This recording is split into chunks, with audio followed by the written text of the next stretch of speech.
मी आत्ताच सय्यारा मूव्ही बघून आली आहे आणि मग मी इथे माझा ऑनेस्ट रिव्ह्यू शेअर करण्याचा प्रयत्न करते. मला हसायला येतं पण मी स्टिल करणार.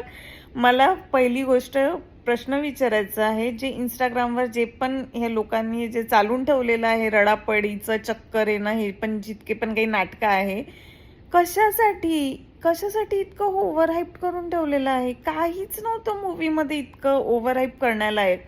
खूप बेसिक स्टोरी आहे आणि हॅपी एंडिंग आहे मूव्हीमध्ये. अजून काय पाहिजे? म्हणजे मला कळलंच नाही का इतकं ओव्हरहाईप केलं या मूव्हीला.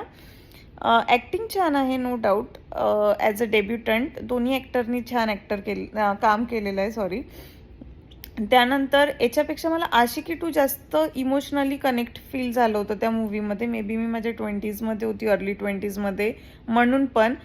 कारण ही मूव्ही 30sवाल्या लोकांसाठी बिलकुलच नाही आहे आणि मला जेनझीसाठी पण नाही वाटली इनफॅक्ट. कारण Gen Zs are like in currently situationship आणि ब्लाब्ला शिप्समध्ये आहेत जे पण लोक असतील, आणि याच्यामध्ये अनकंडिशनल ट्रू लव्ह स्टोरी दाखवायचा प्रयत्न केलेला आहे.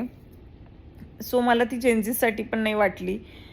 खूप बेसिक मूव्ही आहे आणि नॉर्मली घ्यायला पाहिजे होतं. इतकं ओव्हर हाईप करण्यासारखं काहीच नाही आहे, गाणे सोडून. गाणे छान आहेत, टायटल ट्रॅक खूप छान आहे, बट ओव्हरऑल खूपच बेसिक आणि रडायला येण्यासारखं त्याच्यामध्ये काहीच नाही. एकही सीन असा नाही आहे की ज्याच्यामध्ये ढॅ ढॅ ढॅ ढॅ रडणार आहे लोक आणि रडायला येणार.